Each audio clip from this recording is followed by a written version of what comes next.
Graad 6. Ons volgende afdeling is 'n ononderbroke baan vir elektrisiteit.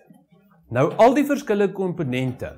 As jy nou nie daai komponente kan onthou nie van die vorige video, dis daai 3 komponente, 'n bron, 'n geleier en 'n toestel.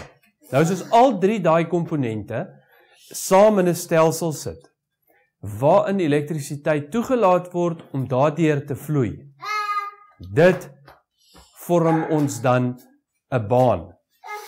Nou, elektrisiteit vloei in hierdie baan. En ons noem dit, hierdie baan is gesluit. So met ander woorde, dink daaraan aan die atletiekbaan. As ons gaan kyk na 'n atletiekbaan, hy is ovalvormig, hy bly in die ronde en die atlete hardloop omtrent so 10 keer in die ronde. Nou, as ons nie hierdie baan uitgelê het nie, kan die atlete enige plek heen hardloop en totdat hulle uiteindelik besluit of iemand besluit waar die wenpaal is.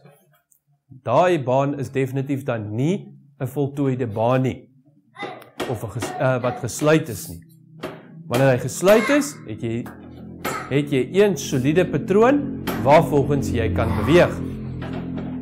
Nou, ons noem 'n baan wat gesluit is 'n geslote baan. Met ander woorde, hierdie baan is ononderbroke en hy is voltooi. So 'n baan word dan in elektriese terme as 'n stroombaan genoem.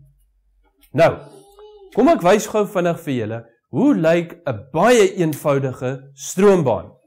Ek gaan vir my 'n witbord hier langs my sit, waarin ek vir jou baie mooi duidelik 'n stroombaan kan wys. En daai bord gaan verskyn. Nou, en hier is die bord. Hier is 'n skets van 'n eenvoudige stroombaan. As ons gaan kyk, begin ons hierso bo. Dis ons eerste komponent, naamlik die bron, wat in hierdie geval 'n sel is. Ons het ons geleier, wat hierdie kant afloop, wat ons draad is. En dan ons toestel. En in hierdie eenvoudige stroombaan het ons 'n liggie daarin gesit. Nou, hierdie stroombaan vorm 'n ononderbroke stroombaan. Hy is volledig voltooi. Hoe weet ek dit? Hy loop presies van die positiewe terminaal van ons sel af. Hy is gekonnekteer daar en hy loop al die pad reguit deur tot op die punt en hy's verbind aan ons lig. Hy word weer eens verbind aan ons lig aan die kant en hy loop al die pad weer terug na ons sel toe waar hy verbind is. Daar is nêrens 'n onderbreking in enige plek in ons stroombaan.